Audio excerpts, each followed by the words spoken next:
Hello বন্ধুরা, আজকে আমি বানাবো কুমড়ো দিয়ে পোনা মাছের একটা হালকা পাতলা ঝোল। চলো তাহলে দেখে নেওয়া যাক। প্রথমে আমি গ্যাসটাকে অন করে কড়াইটা বসিয়ে দেবো। এবার কড়াইতে আমি পরিমাণ মতন মাছ ভাজার জন্য তেল নিয়ে নেব।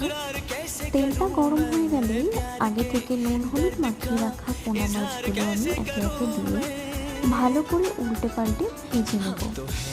মাছগুলোকে ভালো করে ভাজা হয়ে গেলে পরে আমি একটা পাত্রে তুলে রেখে দেবো।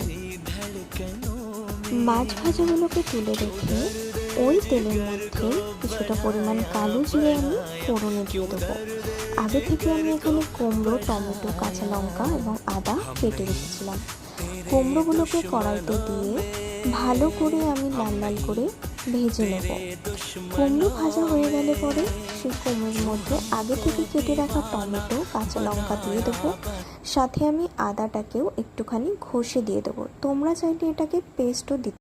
সব কিছু একসাথে মিশিয়ে এটাকে একটু ভাজা ভাজা মতন করে নেব। এরপরে একে একে সব মশলা আমি অ্যাড করব, যেমন লবণ, হলুদ, একটু পরিমাণে জিরে গুঁড়ো এবং অল্প করে ধনে গুঁড়ো। রান্নাটা যেহেতু আমি কাঁচা লঙ্কা দিয়ে করছি, সেই জন্য আমি এখানে কোনো গুঁড়ো লঙ্কা কিন্তু অ্যাড করিনি।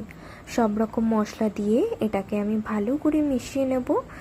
ভালো করে ভাজা ভাজা হয়ে গেলে পরে আমি এটার মধ্যে পরিমাণ মতন একটু জল অ্যাড করে দেব।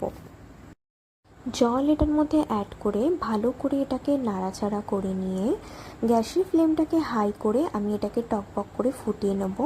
এবং পুরোটা সিদ্ধ হয়ে গেলে এর মধ্যে একে একে মাছ ভাজাগুলো অ্যাড করে দিয়ে গ্যাসের ফ্লেমটা হাই করে ভালো করে ফুটিয়ে নেব, যাতে মাছের মধ্যে ঝোলটা ভালো করে ঢুকে যায়। তৈরি হয়ে গেছে আমার কুমড়ো দিয়ে পোনা মাছের ঝোল। ভীষণই সিম্পল, তোমরাও ট্রাই করো। রেসিপিটা কেমন লাগলো জানাতে ভুলো না।